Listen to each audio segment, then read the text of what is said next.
महाराज जी, अम, मेरे जीवन में अकाल मृत्यु अथवा आत्म का योग है। किसने कहा? विचार आते हैं। विचार आता है, उसे काट दो। देवी देवताओं के प्रति बहुत बुरे विचारों ने मेरा जीवन बर्बाद कर दिया। ओवर थिंकिंग, भूतकाल के नकारात्मक। आज हमारी बात तुम सुनो, हमारी बात मानोगे? कोई अकाल मृत्यु नहीं है। हम तुमसे बता रहे, राधा राधा राधा राधा राधा राधा जपो। जब मन गंदी बात सोचे उसी समय राधा राधा राधा, उसकी बात सुनो मत। मन एक पागल आदमी है, तुम मन नहीं हो। मन तुम्हारा एक अंग है। अगर वो गलत हमारे उपदेश कर रहा है तो हम उसकी बात नहीं मानते हैं। वो देवी देवताओं को गाली दे रहा है, हम नहीं मानते हैं। वो संतों को गाली दे रहा है, हम नहीं मानते। कुछ नहीं बिगाड़ पाएगा। पाप कर्म पूर्व में हो जाते हैं तब मन हमारा निगेटिव विचार वाला हो जाता है। और जब निगेटिव विचार वाला हो जाता है तो जैसे आप कह रहे हो, सुसाइड करने का मन होता है या अकाल मृत्यु हो, ये सब बहुत अच्छे से समझ लीजिए। मानोगे हमारी बात? जी गुरुदेव, इसलिए आपके श्री। हाँ, और आज से ये भ्रम तो तुम हटा दो। तुम नाम जप करो, राधा राधा राधा। और मन जब गंदा सोचे तो सोचो मन गंदा सोच रहा है, आप नहीं। आप अलग हैं, मन अलग है। जैसे हमारा हाथ अलग है और हम अलग हैं। इतना हाथ काट दिया जाए तो हमको थोड़ी काट दिया। हाथ कट जाने पर हम रहते हैं ना। तो हाँ, मन हमारा एक अंग है, करण है। अंतःकरण में जैसे बुद्धि है, मन है, चित्त है, अहंकार है। अब वो पाप कर्म किए हैं पूर्व में तो वो मलिन हो चुका है। वो गंदे विचार छोड़ता है, असत विचार छोड़ता है। अब उससे हमको डरना नहीं, हमको राधा राधा जपना। आप देखना कुछ समय में एकदम ठीक हो जाएगा। ठीक है ना? ये विचार हटा दो। और कभी ऐसी गलती मत करना, नहीं भारी दुर्गति भोगनी पड़ेगी। अगर कभी सुसाइड वाली बात सोच ली तो बहुत दुर्गति भोगनी पड़ेगी। मरने के बाद प्रेत बनना पड़ेगा। 6-7 साल से डिप्रेशन में। बिल्कुल डिप्रेशन में नहीं रहोगे तुम। राधा राधा जपो, ठीक है? राधा राधा जपो, प्रसन्न मन से रहो। सुसाइड की सोचना मत कभी, आनंद पूर्वक रहो। थोड़ी दवा ले रहे हो? लेता था, छोड़ दिया, साइड इफेक्ट हो रहा था बहुत। हाँ तो ठीक है। और राधा राधा नाम जप करो और सुबह 2-3 किलोमीटर दौड़ो। प्रयास करता हूँ प्रभु, शीर्षासन वगैरह करता हूँ मैं। है? शीर्षासन करता हूँ प्रभु। हाँ, पर दौड़ो। हम कह रहे हैं खुली हवा में 2-3 किलोमीटर धीरे धीरे दौड़ने का अभ्यास करो। और ठंडा जल पियो और पवित्र भोजन पाओ और प्रसन्न मन से रहो। राधा राधा राधा। यार, मनुष्य जीवन ऐसे कुड़ कुड़ के, ये सब पाप का लक्षण है। पूर्व पाप जो है हमको ऐसा दंड देना चाहता है। आप नाम जप करो, ठीक है? अभी तो ऐसी स्थिति लिखी है, कह रहे कि मरने से पहले एक बार आपसे मिलने आया है बस। अच्छा, बिल्कुल तैयारी पे हो? पूरी तैयारी में आया था। यार, मर के क्या करोगे? हमें ये बताओ। अगर मरने के बाद ये हो जाए कि बस अब सब खत्म हो गया, ये खत्म नहीं होता। ये शरीर छूट जाएगा तो प्रेत बनोगे, फिर क्या करोगे? फिर तो मर भी नहीं सकते। प्रेत बनने के बाद तो मर भी नहीं सकते, भोगना ही पड़ेगा। इसलिए विचारों के भी बहुत तीव्र आते थे प्रभु, इसलिए आपके श्री चरणों। नाम जप करो। विचार की जगह नाम जप करो। राधा राधा राधा राधा बोलो। राधा राधा। बस बस, आप चिंता न। और जब फिर मरने का इरादा आपको हो ना तो हमसे मिल लेना आके जरूर। अपने किसी गलती से भागना नहीं चाहता, अपने शरीर को मैं खत्म करना नहीं चाहता प्रभु, इसलिए आपके श्री चरणों में आया हूँ प्रभु। नहीं, ऐसे ये बहुत बड़ा पाप है बच्चा। शरीर को खत्म करना बहुत बड़ा पाप है। माता पिता के प्रति अपने कर्तव्य का पालन करना। हाँ। भागना नहीं चाहता प्रभु, अपने जीवन से किसी समस्या से हारना नहीं चाहता। नहीं नहीं, बिल्कुल मत हारो, हम तुम्हारे साथ हैं, ठीक है? हाँ सुनो, बिल्कुल निराश मत हो, ठीक है? अंदर से मजबूत बनो, निराश मत हो। राधा राधा नाम जप करके तुम देखना, आज के बाद तुम देखना तुमको कितना फायदा मिलता है, ठीक है? और प्रसन्न रहो जी। संजीव गुप्ता जी, दिल्ली से। राधे राधे महाराज जी। प्रभु, कुछ भी कर लूं पा लूं, मन कुछ अधूरा अधूरा सा महसूस करता है। इस समय सवाल पूछते समय भी ऐसा लग रहा है कि पूछ पाऊंगा कि नहीं, संपूर्णता कैसे महसूस होगी महाराज जी? जब तक गोस्वामी तुलसीदास जी ने एक दोहे में लिखा, तब लगी कुशल न जीव कहूं, सपने हूं मन विश्राम।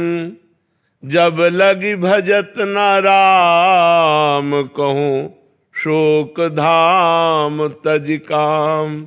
समस्त शोकों को प्रदान करने वाली कामनाओं का जब तक त्याग नहीं होगा और भगवान श्री राम का भजन नहीं होगा, गोस्वामी जी कहे, तब तक मन को पूर्णता, विश्राम या शांति प्राप्त नहीं होगी। क्योंकि यहाँ जो कुछ भी है वो सब नाशवान है, और छूटने वाला है। बड़ा भय लगता है, नहीं? बड़ी मेहनत की कमाई से घर बनाया, बड़ा मेहनत करके सब सजाया, रिश्ते नाते संबंध सब, और 1 मिनट में शरीर छूटा कि सब छूट गया। दोबारा जिंदगी में कभी आप बैंक से 1 रुपया नहीं निकाल सकते। मर गए तो दूसरी योनि में गए तो अपने पैसे नहीं निकाल सकते आप आकर। पिछले जन्म में आप क्या थे कुछ पता है? बड़ा धोखे का जीवन है। यदि भगवान का भजन नहीं हुआ तो हमारा मन पूर्णता को प्राप्त नहीं होगा, शांति को प्राप्त नहीं होगा। आपका पवित्र हृदय है, इसलिए आपको ऐसा अनुभव होता है कि यार अभी जो चाहिए वो नहीं मिला। जो चाहिए वो परमात्मा है। जब तक उससे हम चित्त नहीं जोड़ेंगे, मन नहीं जोड़ेंगे, तब तक निर्भय नहीं हो पाएंगे, निश्चिंत नहीं हो पाएंगे, निशोक नहीं हो पाएंगे। इसलिए नाम जप करो। जो खान पान है उसे पवित्र रखो, आचरण पवित्र रखो, नाम जप करो, शांति मिलना शुरू हो जाएगी। भगवान के नाम में अपार सामर्थ्य है, सब सुख विराजमान है, सब ज्ञान विराजमान है, सारी पवित्रता विराजमान है। भगवान का नाम अविनाशी चिदानंद सुख प्रदान करता है, इसलिए खूब नाम जप करो। शैलेंद्र जी राजस्थान से। श्री हरिवंश महाराज जी। महाराज जी, आप कह रहे हैं कि एक सत्संग में आपके सुना था कि जो 1 करोड़ और 13 करोड़ का क्रम था वो सुना, और एक में सुना कि यदि हम अपने मन में राधा नाम लिखें, उसे पढ़ें, अंदर बोलें और सुने तो ये 1000 बार राधा नाम बोलने के बराबर है। तो महाराज जी, इस संख्या से हम क्या 1 करोड़ तक पहुंच जाएं? बहुत अच्छी बात है, आप प्रयास करके देखो, बहुत उत्तम बात है। ये तो घाटे का सौदा थोड़ी है, जितना करोगे उतना ही आपको लाभ मिलता चला जाएगा। पर लिख करके बार बार नाम, इसमें मन कम लगता है, थोड़ी देर लगेगा फिर भाग जाएगा, फिर आए। हाँ, इसमें कम लगता है, पर यदि इसे बार बार हटाकर लगाते रहोगे तो अगर 5-5 सेकंड ही लगता रहा तो हम काफ़ी धनी हो जाएंगे। नाम रूपी धन हमारे पास काफ़ी एकत्रित हो जाएगा। प्रयासरत रहो, प्रयास करते रहो, नहीं? हाँ, प्रयास करते रहो। फिर ये अभ्यास में जब आ जाएगा ना तो 5-7 सेकंड नहीं, हर समय। फिर वो बिना लिखे कोई मंत्र जाने ही नहीं देगा, वो पहले लिखेगा, हर मंत्र को लिखेगा, हर नाम को। ये बहुत बहुत पॉइंट की बात है, जो कोई समझ पावे कि अगर नाम जप करना है, मंत्र जप करना, अगर लिखते हुए नाम जप करो, जैसे राधा, वही देखा और वही सुना और वही अंदर से बोला, तो बहुत लाभ होगा। सैकड़ों माला चलाने का जो लाभ है ना, वो इसमें बहुत। यज्ञ 100 की और 1 माला जपा, राधा राधा राधा राधा राधा राधा, तो यज्ञानाम जप यज्ञोष्मी, ये श्रेष्ठ हो गई। और राधा राधा राधा राधा 100 माला जपी, ऐसे, ये उपांश कहते हैं। ये 100 माला और 1 माला हो गई। अंदर से अब जैसे जप रहे हैं तो 1000 माला राधा राधा, 100 माला उपांश और 1 माला मानसिक। इतना बड़ा प्रभाव है मानसिक का। और मानसिक में कहीं लिखते हुए फिर क्या कहना है, तो थोड़ा थोड़ा अभ्यास अगर हम करें तो हम लिखने से ज़्यादा धनी हो सकते हैं, नाम के धनी। और कहीं हमें चस्का लग गया मन को, तो फिर वो हर नाम लिख के ही देखेगा, हर नाम लिख के ही चलेगा। अभ्यास करो, बहुत अच्छी बात है। महाराज जी, पता कैसे लगेगा 1 करोड़ हो गया है संख्या मेरी? हमें लगता है कि जैसे हम भोजन पाते हैं और हम छक जाते हैं, हमें कोई दूसरा नहीं बताता। ऐसे यदि हम बिना गिनती के खूब नाम जप करें तो जब हमारा काम हो जाएगा, हमारे पाप नष्ट हो जाएंगे, तो भगवान का दर्शन हो जाएगा, आनंद प्राप्त हो जाएगा, हमारी कामनाएं पूर्ण होने लगेंगी। कोशिश कर सकते हैं कि महाराज जी आप गिनो, श्यामा जो गिने मैं खाऊं। ऐसे ही हम भी करते हैं हम भी नहीं गिनते, प्रभु के ऊपर छोड़ा कि गिनने का काम आप चलो, हम धुआंधार जपते हैं, है नहीं? हम जप रहे और गिनो आप, बस। ये 40-45 वर्ष हो गए इसी मार्ग में लगे, तो वो माला काउंटर की जरूरत नहीं पड़ती। नए आदमी को माला काउंटर जरूर पकड़ना चाहिए। ज़्यादा सिद्धगिरी दिखाने से जो हो रहा है वो भी छूट जाएगा, क्योंकि मन बहुत प्रपंची है ना, वो संसार में भाग करके जाएगा। अब जिसका अभ्यास बन गया है, अब जैसे श्वास लेना हमारा जीवन है, ऐसे भजन करना हमारा जीवन है। अब उसके लिए माला या काउंटर या कुछ उसकी कोई जरूरत वो नाम जब से भूत और भविष्य हम सुधार हाँ, भूत के सारे पाप नष्ट हो जाएंगे और भविष्य मंगलमय हो जाएगा। और अगर नाम जब सही ढंग से हो गया तो भूत भविष्य सब गायब हो जाएगा, भगवान की प्राप्ति हो जाएगी। वर्तमान कैसे सुधारें? यही सुधर रहा है ना, जब हम राधा राधा बोल रहे हैं ना, तो वर्तमान भी हमारा सुधर रहा है, क्योंकि इस समय हम नाम जप कर रहे हैं ना, गलत आचरण तो नहीं कर रहे, तो वर्तमान हमारा सुधर रहा है। और इसी नाम जप से पूर्व के किए हुए पाप नष्ट हो जाएंगे तो भूत पवित्र हो गया। और नाम जप वर्तमान में करते चले जा रहे हैं तो हमारा जो भविष्य है ना, वो बड़ा मंगलमय हो जाएगा, बड़ा आनंद में। कोई स्तुति स्रोत के चालीसा की आवश्यकता नहीं। अगर करे तो कोई बुरी बात नहीं है, ना करे तो जरूरी नहीं है। हाँ बिल्कुल, वर्तमान में बस नाम जप करता चला जाए। जय प्रकाश पांडे जी, बलिया से। राधे राधे। राधे राधे महाराज जी। महाराज जी, क्या गुरु के भाव देश में होने वाले लीला चिंतन में ही शिष्य का प्रवेश होता है, अथवा शिष्य और गुरु दोनों का लीला चिंतन भिन्न भिन्न होता है? नहीं, जो मंत्र मिलता है, जो उपासना मिलती है, वो एक ही इष्ट की तो होती है। जो जिस इष्ट में गुरु जी रमण कर रहे हैं वही मंत्र और उपासना इष्ट देव शिष्य को देते हैं। अब शिष्य की क्षमता के अनुसार है, शिष्य कितना भजन करता है, कितना इष्ट प्रेम प्राप्त कर चुका है। अगर गुरु के समान इष्ट प्रेम प्राप्त हो गया है तो गुरु के समान वो भाव देह प्राप्त करके अपने इष्ट की सेवा में लीला में रहेगा। और अगर अब अभी नहीं है तो केवल लीला चिंतन करने की चेष्टा करेगा, लीला गायन करेगा, लीला श्रवण करेगा, लीला चिंतन करेगा। लेकिन गुरु की तरह भाव देह से युक्त, जैसे तुम्हारे सामने बैठे हमें, तो अगर हमें कोई स्थिति प्राप्त है तो ये बात शरीर ऐसे चेष्टा कर रहा है लेकिन भावदेह में सहचरी स्वरूप से प्रिया प्रीतम के समीप है। अब इस बात को कैसे जाना जाएगा? तो वो स्थिति अगर शिष्य की है तो जहाँ गुरु है वहीं वो पहुँच जाएगा, उसमें अंतराय नहीं है। अब गुरु और शिष्य का मन एक हो गया तभी तो पूर्णता होगी। जब गुरु शिष्य का मन, तो गुरु के मन में स्फुरित हो रहा है कि श्री जी इस समय वन विहार कर रहे हैं, तो शिष्य के हृदय में स्फुरित होने लगा श्री जी वन विहार कर रहे हैं। शिष्य कोई पद गा रहा है, मन एक है, गुरु जी उसी लीला में डूब गए। गुरु जी कोई पद गा रहे, शिष्य उसी लीला में डूब, क्योंकि शिष्य और गुरु कहने को दो हैं, अब एक मन वाले हो गए। मन एक हो गया ना, शिष्य ने अपना मन गुरु को दे दिया, गुरु का मन शिष्य का मन हो गया। अब तो जोई जोई प्यारो करे सोई मोहि भावे। पर ये ऊंची स्थिति बहुत समर्पण के बाद आती है। अभी अपने को गुरु मंत्र, नाम, वाणी जी का पाठ, ठाकुर सेवा की चिंता, इस समय में ठाकुर जी को जगाना है, इस समय ठाकुर जी को भोग लगाना है, इस समय ठाकुर जी की आरती करनी, ठाकुर जी को ऐसे, ये चिंता, ये हमारे अंदर चिंता होनी चाहिए। ठाकुर सेवा की चिंतन, नाम का, गायन वाणी जी का, लीला का, जहाँ तक भाव बने तब बने, नहीं तो नाम वाणी में लगा रहे तो लीला चिंतन प्रारंभ हो जाता है। पर गुरु की स्थिति और शिष्य की स्थिति एक हो जाए तब लीला चिंतन एक होगा, तब तक भिन्न भिन्न होगा। जब एक स्थिति हो गई तो जो उधर चल रहा है वो उधर चल रहा है। समझ पा रहे हैं आप? वंदना गुप्ता जी। राधे राधे महाराज जी।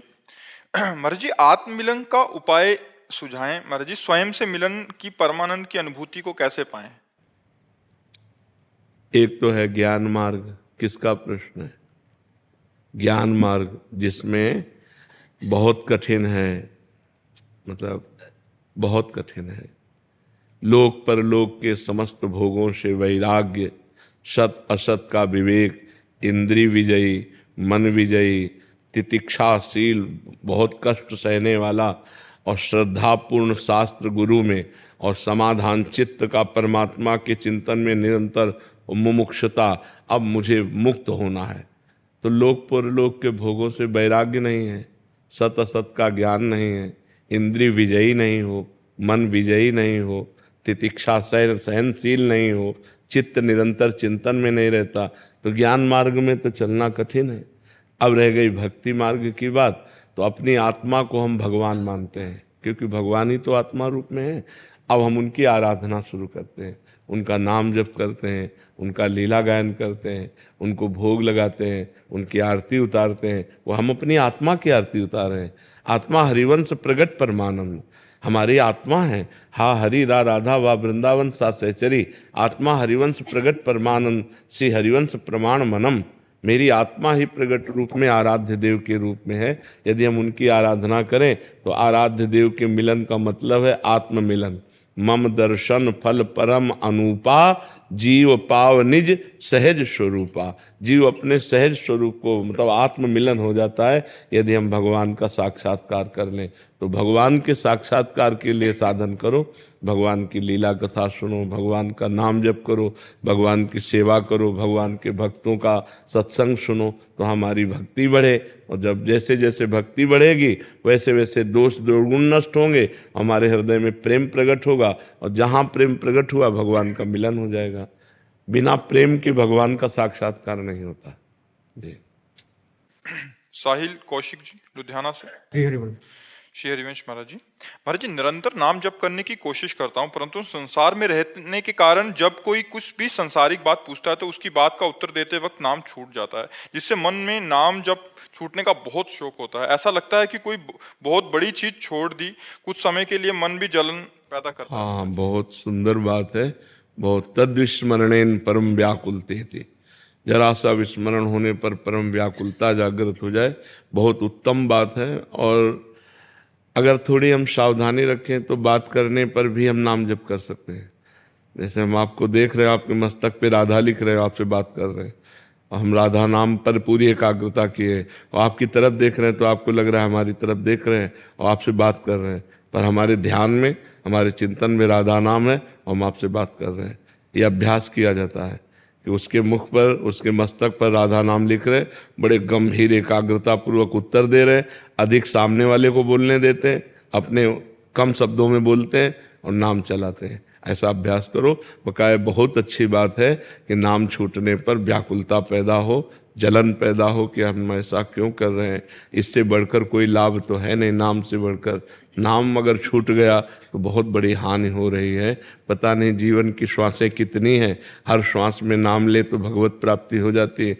तो ये जरूर है कि अभ्यास करें तो हम बातचीत करते हुए भी नाम का चिंतन कर सकते हैं। जब तो नहीं हो सकता क्योंकि वाणी बातचीत में लगी है, ध्यान हो सकता है। जैसे हम दो कार्य एक साथ कर रहे हैं, सत्संग सुन रहे हैं और अंदर अंदर कुछ और चल रहा है। देखो, अंदर अंदर सबके कुछ और चल रहा है ना। जहाँ और चल रहा है, अगर वहाँ नाम चलने लगे तो बाहरी क्रियाएं संसारिक होते हुए भी भजन निरंतर चल सकता है। तो अभ्यास करो, अभ्यास दृढ़ करो। केश शर्मा जी। राधे राधे। महाराज जी आप कह रहे हैं कि हनुमान जी की प्रेरणा से इन्होंने एक घोटाले को उजागर किया था, फिर कोई घोटाले को उजागर किया था, फिर जिनके साथ ऐसा हुआ तो वो इनके पीछे पड़ गए। तो कह रहे हैं कि अभी हनुमान जी इनकी सहायता क्यों नहीं कर रहे। हनुमान जी राम काज करते हैं।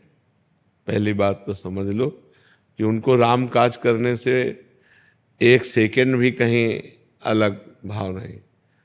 अगर आप राम काज कर रहे हो तब तो हनुमान जी सहयोग करेंगे, अगर स्वार्थ कार्य कर रहे हो तो हनुमान जी सहयोग नहीं करेंगे। 17 लाख लोगों को पैसा उनका वापस मिला। हाँ महाराज जी, मेरी एक शिकायत करने से। और हनुमान जी भारत तो सर्वव्यापी है, लेकिन और वो जानते हैं। लेकिन एक चीज तो आपको ध्यान रखना पड़ेगा कि हनुमान जी ऐसी छोटी छोटी सांसारिक बातों को नहीं देखते। आप पहले समझो कितने बड़े महान हैं, वो राम जी की भक्ति में लगे। अब आपने परोपकार किया, आपका कर्म सत्य है, ये कर्म आपकी सहायता करेगा, आप डर क्यों रहे हो। एक बार तो गोली चलाई थी पर वो चली नहीं, बस बच गया। ये हनुमान जी ने नहीं बचाया, ये हनुमान जी ने नहीं बचाया। किसने बचाया? बचाया किसने? किसने बचाया? भाई हनुमान जी कृपालु हैं, कृपा भी करते हैं। हम हनुमान जी की तरफ लेके बात नहीं कर रहे, हम तुम्हारे कर्म की तरफ बात कर रहे हैं। आपने सैकड़ों लोगों को सुख दिया, वो सत्य कर्म है, वो सत्य कर्म आपकी रक्षा करेगा। धर्मो रक्षते रक्षिता। आप भयभीत मत होइएगा। मरना तो एक बार है ना, मरोगे तो है ही है ना। फिर डर काहे को रहे हो? काहे को? हम तुम्हें पक्की बात कह रहे, अगर गोली लगनी है तो तुम्हारे हाथ से तुम्हारी गोली लग जाएगी, और अगर नहीं लगनी है तो चाहे पूरा फोर्स खड़ा हो जाए तुम्हारी एक खरोच नहीं आएगी। उसका विधान बहुत बड़ा होता है। महाभारत युद्ध हुआ, टिटिहरी समझते हो ना? टिटिहरी एक पक्षी होता है जो ऊपर पैर करके सोता है, टी टी टी ऐसे उड़ता है, ऐसे करते हुए। उसके 2 अंडे रखे थे। उसको पूर्व जीवन के संस्कार से भगवान की याद आ गई और कहा, भगवान ये 18 अक्षौणी सेना है, जब मरेगी तो मेरे अंडे तो पिसी जाएंगे, भगवान आप ही रक्षा कर सकते हो। तो एक विशाल हाथी का घंटा टूट के गिर गया। 18 अक्षौणी सेना का हिसाब हो गया, लेकिन अंडे नहीं टूटे। वो रक्षा करने वाला है। हमें क्या, अगर हम गलत हैं तो हमें डरना चाहिए नहीं, हमें ये चिंता नहीं करनी चाहिए कि हनुमान जी रक्षा करेंगे कि नहीं करेंगे। हमने सत कार्य किया है, असत्य नहीं किया, सैकड़ों को सुख पहुंचाया है। अगर हम सत्य पे हैं तो हमें डरना नहीं है। डराया जाएगा, भय आपको दिया जाएगा, लेकिन आप भयभीत मत होइएगा। कोई आपका बाल बांका नहीं कर सकता, क्योंकि आपने सत कार्य किया है। यदि अपने स्वार्थ का कार्य करते, आप बेईमानी करते, तो फिर डरने का विषय था कि कर्म गलत बन गया, वो आपको डराएगा, आपको दुख दे सकता है। लेकिन आपका कर्म बहुत परोपकार का हुआ। आप जैसा बता रहे हैं कि सैकड़ों लोगों को सुख मिला, इसलिए आप चिंता मत कीजिए। नमन गर्ग जी, चंडीगढ़ से। राधे राधे महाराज जी। राधे राधे महाराज जी। महाराज जी, भगवत प्राप्ति के मार्ग पर चलने पर क्या संकेत मिलेगा जिससे हमें समझ आ सके कि हम सही मार्ग पर हैं? महाराज जी, ममता रहित, कामना रहित, वासना रहित, भगवान की स्मृति में निरंतरता, थोड़ा भी स्मरण छूटने पर व्याकुलता, हर समय भगवत चिंतन की भूख, ये सब बढ़ जाते हैं। किसी से ममता नहीं रहती। विनिवृत्त कामा, कामनाएं शांत होने लगती है। हृदय में एक अव्यक्त आह्लाद होता है। आह्लाद के साथ एक उदासीनता भी होती है।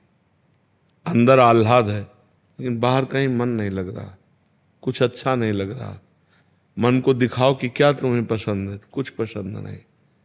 भगवत चिंतन की एक तार वृत्ति जागरण करने की प्रबल लालसा, भजन न छूट जाए, भजन न छूट जाए, तो समझ लो कि हम भगवत मार्ग में चल रहे हैं। और जब भोगों का चिंतन, भोग भोगने की लालसा, मान प्रतिष्ठा, रुपया पैसा, तो समझ लो कि भगवत मार्ग में बाधा पड़ गई, हमारा भगवत मार्ग बाधित हो रहा है। अगर भगवान के मार्ग में हम सही चल रहे हैं तो ये उसकी पहचान है कि हमारी कहीं ममता नहीं रह जाएगी। अद्वेष्टा सर्वभूतानाम मैत्रः करुण एवच निर्ममो निरहंकारा सम दुखा सुखा क्षमी। वो सब में भगवान को देखने लगेगा, किसी के दोष दर्शन नहीं करेगा, सबसे दया करुणा का भाव करेगा, पर दया करके अहंकार नहीं करेगा, करुणा करके किसी से ममता नहीं करेगा। वो क्षमाशील, निरंतर भगवत चिंतन परायण रहेगा। अब कितनी बड़ी प्रवीणता है कि हम आपसे प्यार करेंगे लेकिन ममता नहीं होगी, हम आपकी सेवा करेंगे, दया करेंगे, पर अहंकार नहीं होगा। ये भक्त में आने लगता है। जिसे भगवत प्राप्ति का मार्ग सुदृढ़ मिल जाता है, उसमें दिव्य लक्षण आने लगते हैं। बड़े से बड़ा परोपकार करके अहंकार नहीं, सबसे प्रेम व्यवहार करके किसी से ममता नहीं, कोई उसको अपमानित कर दे, दुख दे दे, वो क्षमा करेगा, उससे लड़ेगा नहीं, शांत रहेगा। ये भगवान की भक्ति का उसके हृदय में प्रभाव प्रकाशित हो जाता है। जी। मनोरमा जी, राधे राधे महाराज जी, आपके चरणों में कोटि कोटि नमन। महाराज जी, पुत्र पुत्री की मनस्थिति जानने का अधिकार माँ को है अथवा नहीं? है, बिल्कुल है। जैसे शिष्य की मना स्थिति को जानने का अधिकार गुरु को है, ऐसे ही पुत्र की माता पिता को अधिकार है। वो उसके दोष दर्शन कर सकता है, वो उनके गुणों को देख सकता है, और गुणों का त्याग कराने के लिए दंड भी दे सकता है। ये अधिकार है माता पिता, गुरु और वयोवृद्ध जनों को। और मित्र को भी कहीं तक हक है कि वो अपने दोस्त के दुर्गुणों को देखकर उनका त्याग करवाए और सतमार्ग में चलावे। कुपथ निवार सुपंथ चलावा। माता पिता के लिए, गुरु के लिए, मित्र के लिए ये चौपाई बहुत सुंदर है। कुपथ निवार सुपंथ चलावा। गंदे मार्ग से हटाकर अच्छे मार्ग में अपने बच्चे को, अपने शिष्य को, अपने मित्र को चलावे। वही माता पिता, वही गुरु, वही मित्र हैं जो सतमार्ग में अपने बच्चे को, अपने मित्र को, अपने शिष्य को चलावे। तो ये अधिकार है। मयंक तोमर जी। राधे राधे महाराज जी। महाराज जी, मैं एक विद्यार्थी हूँ। जब से राधा नाम को जपना शुरू किया है, जीवन में अच्छा होना शुरू हुआ है, परंतु परिणामों के लिए मन बहुत चिंतित रहता है, मन अधिक क्यों सोचता है। चिंतित रहता है? जो होना है वही होगा, जो होना नहीं है वो होगा नहीं। परिणाम पे हमारे द्वारा कोई गलत आचरण ना बन जाए, हमारे द्वारा कमी ना रहे। फिर सुख दुखे समय कृत्वा लाभा लाभो जया जयो। सुख दुख में, लाभ हानि में, जय पराजय में समान भाव रखो। जो होगा मंगल में होगा। हम चिंता ना करें, हम चिंतन करें। हाँ, वर्तमान में हमारे द्वारा कोई गलत कार्य नहीं होना चाहिए, इस पर हम बेपरवाह नहीं होंगे। इस पर हम चिंता करेंगे कि हमारे कोई आचरण वर्तमान में, आज हमसे कोई गलती ना हो जाए। आज गलती नहीं होगी तो कल हमारा बहुत अच्छा होगा, और जो पीछे कल गंदा हो चुका है वो भी पवित्र हो जाएगा। हमारे द्वारा गलती ना हो और खूब नाम जप करें। और विद्या अध्ययन को पूजा समझो। जैसे पूजा एकाग्रता पूर्वक की जाती है, पवित्रता पूर्वक की जाती है, सावधानी पूर्वक की जाती है, ऐसे हम पढ़ाई एकाग्रता पूर्वक करें, पवित्र भाव रख करके करें। वो हमारी पूजा है। कंठस्थ कर लो, हर विषय को इतना रट लो कि परीक्षा में नकल ही ना लेनी पड़े और पूर्ण रूप से हम लिख लें। समझ रहे हो? और नाम जप कर रहे हैं, जैसे राधा बोला फिर पढ़ाई कर रहे हैं, फिर बीच में राधा बोला फिर पढ़ाई कर रहे हैं, ये सब भजन माना जाएगा। बहुत अच्छे बच्चे बनोगे। ब्रह्मचर्य से रहो, गलत आचरण मत करो, नाम जप करो और भय मत करो, चिंता मत करो। होगा वही जो राम जी को भाएगा। हमें क्या चिंता करनी है? नाम जप कर रहे हैं, भगवान हमारे साथ हैं, हमें चिंता नहीं करनी। जी। संदीप कुमार जी, पंजाब से। श्री हरि राधे राधे महाराज जी, आपके चरणों में कोटि कोटि प्रणाम। गुरुदेव भगवान, दास की बुद्धि काम नहीं कर रही। दास को डर लग रहा है कि मृत्यु के समय कहीं गलत चिंतन ना हो जाए, इसलिए दास रिश्तेदार, विवाह, संसारी सब बातों से दूर होता जा रहा है और अधिक से अधिक वृंदावन में ही रहना चाहता है। दास सिर्फ आज्ञा के लिए परिवार की सेवा कर रहा है, परंतु अब दास की बेटी का विवाह है, अब दास उसमें भी जाना नहीं चाहता, बिल्कुल भी रिस्क नहीं लेना चाहता। नहीं, आप चिंता न कीजिए, नाम भगवान साथ है। पर जब जो हमने कर्म किए हैं उनको हमें पूर्णता तक पहुंचाना चाहिए। तो जैसे बेटी है, अब हमारा कर्तव्य है कि उसके ब्याह में हमें पूर्ण रूप से योगदान देना चाहिए। तो नाम जप करते हुए, भगवान सर्वत्र हैं, भगवान बड़े हितैषी हैं। अगर अंतिम समय हम भगवान को भूल जाएंगे तो भगवान हमें नहीं भूलेंगे, ये हमें दृढ़ भरोसा रखना चाहिए। हमारा इसी जन्म में भगवत प्राप्ति होगी, ऐसा दृढ़ भाव रखना चाहिए। आप चिंता न करो, आप नाम जप करते हुए जरूर जाओ, जरूर ब्याह में सम्मिलित हो जा। देखो, नरसिंह मेहता जी अपनी बेटी के बात भरने के लिए कुछ नहीं था, लेकिन गए तो द्वारिकाधीश ने सब किया, द्वारिकाधीश ने, पर गए तो वो भी तो करेंगे सब भगवान। पर अपने को जो कर्तव्य मिला है, आप पिता हैं, आपको जरूर जाना चाहिए। आप जाइएगा, आप निश्चिंत रहिएगा। किरण भदौरिया जी है यही रहना चाहता। हाँ, पर देखो, कर्तव्य कर्म में हमें चूक नहीं करनी चाहिए। वो करके फिर मैं हाँ, बिल्कुल बिल्कुल बिल्कुल। फिर मुझे कृपा करके यही बात चाहिए। बिल्कुल बिल्कुल नहीं, ठीक है, बिल्कुल ठीक है। आज मेरी ट्रेन है, मेरे नहीं जाने को दिल कर। हाँ, हृदय में तो जब भगवत प्राप्ति की लालसा होती तो ऐसी ही दशा आने लगती है। पर बहुत बड़ी कृपा है, और इसको गुप्त रखिएगा, किसी से कहिएगा नहीं कि मेरी रुचि क्या है। अपनी रुचि को छुपाइएगा। ये जितना बढ़ती जाएगी उतने भगवान के नज़दीक पहुंचते जाओगे आप। बस ये बहुत बड़ी चीज़ है। भगवान के लिए तड़पना, भगवान के लिए व्याकुल होना, भगवत स्मरण न छूट जाए ऐसा डरना, ये बहुत बड़ी चीज़ मिल गई है। बस इसे छुपा के रखिएगा और ऐसे संसारी बन करके रहिए कि कोई आपको जान ना पाए। घर जाइए तो एक संसारिक पिता बन करके जाइए और ऐसे कार्य कीजिए कि तुम्हें कोई जान, और अंदर अंदर पूरी बात भगवान की चले, पूरा निरंतर चिंतन भगवान का चले। बिटिया में श्री जी को देखो, दूल्हा में लाल जी को देखो। मेरे लाल लाडली लाल ही मेरे दूल्हा दुल्हन बने बैठे, यही आनंद है। हमें सब जगह भगवान देखना है, तो अपनी बेटी में लाडली जी को देखे और दामाद में लाल जी को देखे, प्रभु को देखे, बढ़िया आनंद रहेगा जी। किरण भदौरिया जी, मध्य प्रदेश, ग्वालियर से। राधे राधे गुरुदेव। गुरुदेव, कुछ समय पहले मेरे पति का देवलोक गमन हो गया। महाराज जी, मैं उनकी आध्यात्मिक उन्नति हेतु कोई कार्य कर सकती हूँ अब? हाँ, बिल्कुल कर सकती है। श्रीमद् भागवत का पाठ करा सकती है, नाम कीर्तन करा सकती है, संतों का भोज भंडारा करा सकती है, गौ सेवा कर सकती है। यही सब मंगलमय कार्य हैं और कर कर वो पुण्य अपने पति को प्रदान कर सकते हैं। तो मैं संस्कृत के मूल बात का पाठ करती हूँ भागवत जी का, लेकिन मुझे बहुत सारे उसमें संस्कृत का अर्थ समझ नहीं आता। तो अर्थ से कोई मतलब नहीं, अगर मूल शुद्ध उच्चारण हो रहा है तो लाभ वैसे ही मिलेगा।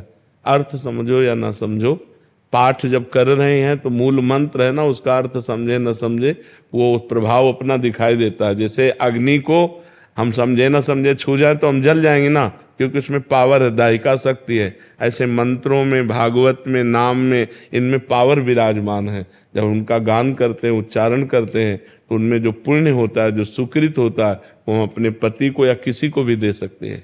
जी, क्या कहना चाहती बच्चा? महाराज जी, जैसे हम कभी कभी तिलक लगाते हैं तो रज खा लेते हैं।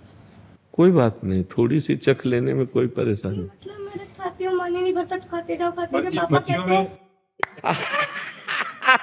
मतलब अधिक मात्रा में? नहीं नहीं नहीं नहीं, अधिक मात्रा में नहीं। पापा कहते मत क्या करो, मैं खा दूँ, मन ही नहीं भरता मेरा खाते खाते। अरे नहीं नहीं नहीं, तो ऐसी बात नहीं, उससे भी तुम्हारे पेट में कीड़े पड़ जाएंगे, उस तुम्हारे पेट में खराबी आ जाएगी।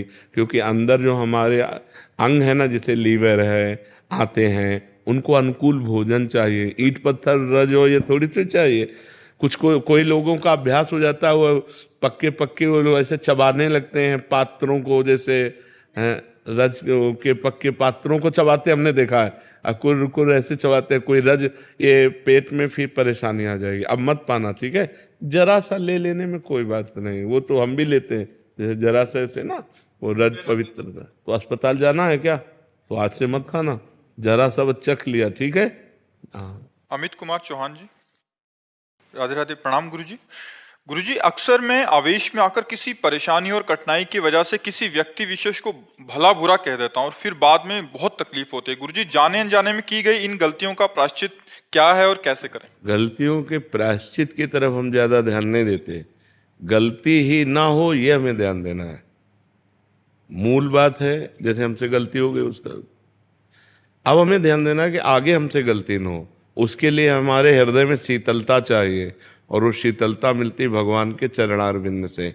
बड़े से बड़ी विपत्ति, बड़े से बड़ी प्रतिकूलता, बड़े से बड़े अपमान, निंदा को मुस्कुरा के सह जाने की सामर्थ्य ये भगवान देते हैं। यदि नाम जप करो और भगवान के लीला चरित्रों को सुनो तो हृदय पवित्र होगा और सहन करने की सामर्थ्य आएगी। भगवान के भक्तों के चरित्रों को पढ़ो, एक से एक विपत्ति, बड़ी से बड़ी अपमान की प्रवृत्ति, सब कुछ सह करके शांत भाव से निकल गए। जो करत जे अनुशहन निंदक तिन्हु पे अनुग्रह कियो, जिन्होंने निंदा की, जिन्होंने मारा, उन पर भी भक्तों ने कृपा की। ये सामर्थ्य भगवान के भजन से मिलेगी। ऐसे तो बहुत हल्का हृदय होता है, क्षणे रुष्टा क्षणे तुष्टा, रुष्टा तुष्टा क्षणे क्षणे, क्षण में नाराज हो गया, क्षण में प्रसन्न हो गया, क्षण में नाराज हो गया, क्षण में हर्षित हो गया। ये तो सबके हृदय की दशा है, लेकिन गंभीरता आना ये भजन से होगा। जिस समय हमारे सामने कोई कटु वचन बोल रहा है, उस समय हम नाम जब चला रहे हैं और भगवान से प्रार्थना कर रहे हैं, प्रभु मुझे इतनी सामर्थ्य देना कि मैं इसे कटु वचन न बोलूं, क्योंकि इसके हृदय में भी आप विराजमान हैं। तब हमारे अंदर शुद्ध ज्ञान आएगा। बिना ज्ञान के तो बच्चा फिर सारा संसार ऐसे ही। लेकिन भक्त क्या है, भक्त को गाली दी और वो शांत है। शांत रहने में उसका भी भला हो गया और आपका भी भला हो गया। अशांत होने में दोनों का हानि हो सकती है, दोनों का बुरा हो सकता है। इसलिए हमें लगता है शांत रहना बहुत अच्छी बात है। हाँ, जहाँ कहीं धर्म की बात आवे, जहाँ कहीं गुरुजन की निंदा हो रही, भगवान की निंदा हो रही और उस धर्म की हानि की, वहाँ चुप नहीं रहना चाहिए, वहाँ फिर बोलना चाहिए। अपने मान सम्मान की बात हो तो चुपचाप सह लेना चाहिए, लेकिन जब धर्म की, राष्ट्र की, माता पिता की, गुरुजनों की बात आवे तो उसमें फिर चुप नहीं रहेंगे। ऐसा भाव होना चाहिए, हमारे राष्ट्र की तरफ, हमारे धर्म की तरफ, हमारी मर्यादा की तरफ देखे। हमें अपमानित करो, मैं सह जाऊंगा, समझ रहे हो ना? नहीं तो फिर कायरता आ जाएगी कि कोई माता पिता, गुरुजनों की, भगवान की, संत निंदा कर रहा है, अब भाई हमें बोलना नहीं। संत शंभु श्री पद अपवादा, कही सुनीता असमर्यादा, काटी जीभ तासु जो बसाई, श्रवण मूंदिनत चले पराई। समझ रहा है? तो अपने को सहनशीलता में लाना है, लेकिन धर्म और राष्ट्र और गुरुजनों के लिए फिर उसमें शांत नहीं कि हम चुपचाप शांत बैठे, उसमें बोलना ही परम कर्तव्य है, उस समय विरोध करना ही परम कर्तव्य है। समझ पा रहे हो आप? अपने लिए सह जाना चाहिए। अतुल जी। राधे राधे। राधे राधे महाराज जी। महाराज जी, अपने मन के विचारों को कैसे समझाएं?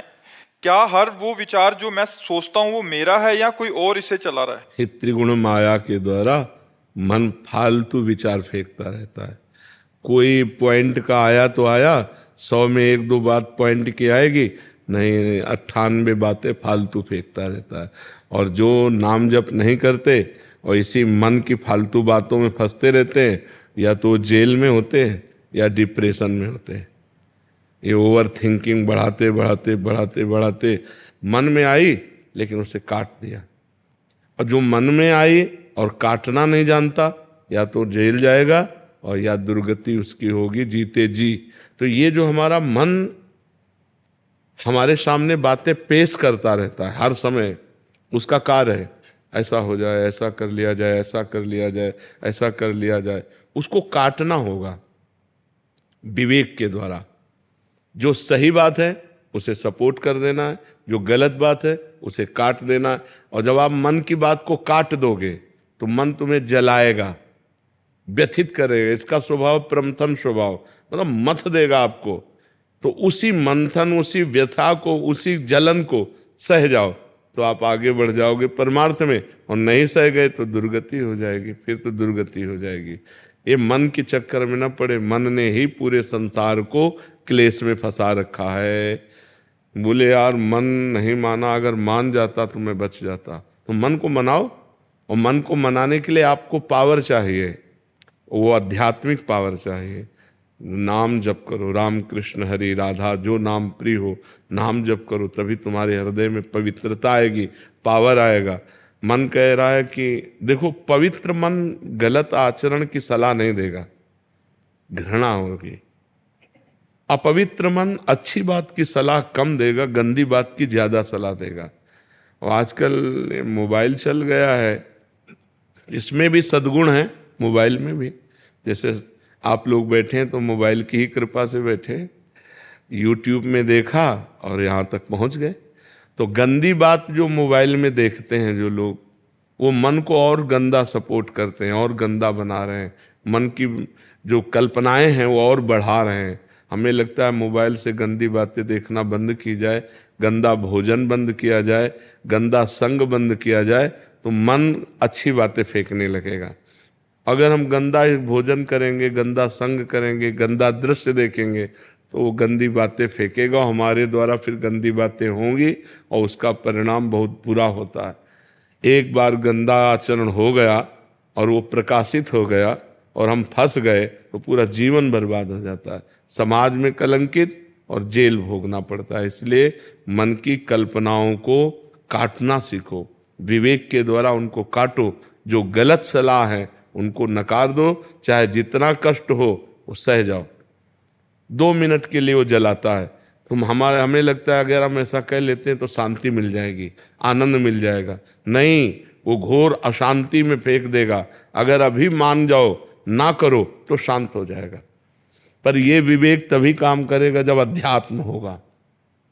नाम जप करो, सत्संग सुनो, पवित्र भोजन, पवित्र संग करो, तब आपके अंदर पवित्र विचार आएंगे। जी। हर्ष जी राजस्थान से। श्री हरिवंश महाराज जी, महाराज जी आप कह रहे हैं कि श्री वंशी अली जी, आप स्वयं या बहुत सारे अन्य महापुरुषों ने कष्ट में भागवती के एक निरंतर लक्ष्य पर केंद्रित रखते हुए ऐसी कठोर तपस्या या अविरल दिनचर्या किया, तो हम जैसे कैसे? ये जो है बाहरी बातें हैं। जब हमारा लक्ष्य बन जाता है तो फिर कष्ट की गिनती नहीं होती। कष्ट की गिनती तभी होती है जब हमारा लक्ष्य नहीं होता। ये जब इष्ट से मोहब्बत हो जाती है तो फिर कुछ परवाह नहीं रहती। प्यार दुख और दर्द नहीं देखता। अगर दुख और दर्द देखे तो प्यार नहीं होता। प्यार में देखो कितनी बड़ी ताकत है। एक लड़का और एक लड़की जब मिल नहीं पाते तो दोनों जहर खा लेते हैं। सोचो कि हम मिल नहीं पाए तो हम बिछुड़ भी नहीं सकते। एक सांसारिक प्यार इतना बलिदान कर सकता है, और एक भागवतिक प्यार, उसमें हम अपने शरीर को लेके बैठे कि हमारे शरीर में पीड़ा है, हमारा भूख प्यास कष्ट मान अपमान ये सब सह करके तब भगवान के मार्ग में चला जाता है। इसमें डरने की कोई बात नहीं, और इसमें बहादुरी कोई नहीं होती। उस प्यार में इतना दम होता है। बोले मौज है, पक्की मौज है, मस्त मौज है, संसारिक कच्ची मौज है, परिवर्तनशील है। थोड़ी देर नाच रहे हैं, थोड़ी देर के बाद रोने लगेंगे, थोड़ी देर के बाद चिंताग्रस्त हो जाएंगे। और भगवान में ऐसी मौज होती है कि मरने से सब जग डरा मेरो मन आनंद, कब मरी हो कब भेटी हो पूरन परमानंद। कब शरीर छूटे हो कब भगवान की लीला में प्रवेश करें, परमानंद। मृत्यु भी महोत्सव हो जाती है, मृत्यु भी महोत्सव हो जाती है भगवान से जुड़ने पर। ये केवल बातों से नहीं, भजन करने से। जितना हम भजन करेंगे उतना हमें आनंद मिलेगा। और ये बाहरी कष्ट तो देखो अनेक जन्म हो गए, पता नहीं किस जन्म में कौन सा पाप हुआ, कौन सी गलती हुई, तो गलती करने वाले हम रहे। शरीर नया है तो भोगना तो पड़ेगा ही, अवश्य में भोक्तव्यम। तो ये भगवान की कृपा है कि वो अपनी गोद में बैठाल के भुगा रहे हैं कि हमको दुख दर्द नहीं है, हमको परेशानी नहीं, दुख दर्द होते हुए परेशानी होते हुए भी नहीं है। ऐसे संतों के जीवन में देखा जाता है, बीमार हैं, यहाँ तक कि कीड़े पड़ गए। ऐसे संतों को देखा कि कीड़े पड़ गए लेकिन फिर भी मुस्कुराहट, मतलब भयानक पीड़ा की उसमें फिर भी मुस्कुराहट। फिर बैठ करके पैर ऐसे हिलक रहा है, उसमें दुर्गंध आ रही, कीड़े पड़े, और वो उपदेश कर रहे हैं। क्या स्थिति है। एक चींटी काटे तो हमारी पूरी चित्त वृत्ति उधर घसीट जाएगी, और पैर में पूरे कीड़े पड़े हुए हैं, सड़ रहा है, और फिर भी वो मस्त से उपदेश कर रहे हैं। मौज मस्ती ऐसी दिखाई दे रही मानो इनको कोई कष्ट ही नहीं। ये है भगवदानंद, ये है स्थिति। जब भगवान की स्थिति प्राप्त हो जाती है तो मौज ही मौज है, दसों दिशाएं आनंदमयी होती हैं। तो ये न सोचो, क्योंकि संतों का आखिरी जन्म होता है तो अनेक जन्मों के फिर हिसाब किताब उनके निपटाए जाते हैं, इसीलिए उन्हें बहुत कष्ट देखा जाता है, पर अंदर से बिल्कुल कष्ट नहीं होता। जब शुरुआत हुई कि अमुक संत को ऐसा, अमुक संत को ऐसा, तो हमें लगा कि मतलब इतना कष्ट कैसे सहा जा सकता है। लेकिन जब क्रम बाई क्रम तो फिर वो सब सहज हो गया, सब सरल हो गया। अब जब तक जीना है तब तक कष्ट के ऊपर जीना है, कष्ट में ही जीना है। लेकिन ये सब होते हुए कुछ नहीं है, भगवान के चरणों का आश्रय, इसलिए एक आनंद है। तो ऐसे हमें क्या, हम तो तुच्छ हैं। एक से एक बड़े महापुरुष संत हुए जो लाडली लाल के प्रेम में भयानक पीड़ाओं को हंस के काट लिया। वही बात हम आप लोगों को समझाते हैं कि संघर्ष, विपत्ति, दुख ये आएंगे जीवन में, कोई भी हो। मृत्यु लोक में जन्म लिया है तो ये आएंगे, पर इनसे लड़ने के लिए तो तैयार रहो। इनसे लड़ने के लिए अध्यात्म है, विवेक है, ज्ञान है, भजन है। अगर ये नहीं होगा तो फिर मर जाओगे, जीते जी मर जाओगे, डिप्रेशन में पहुंच जाओगे, सुसाइड करने की सोचोगे, नाना प्रकार की चिंता, उद्वेग, भय, इसमें फंस जाओगे। ऐसे आनंदित रहोगे, हर परिस्थिति में आनंदित रहोगे।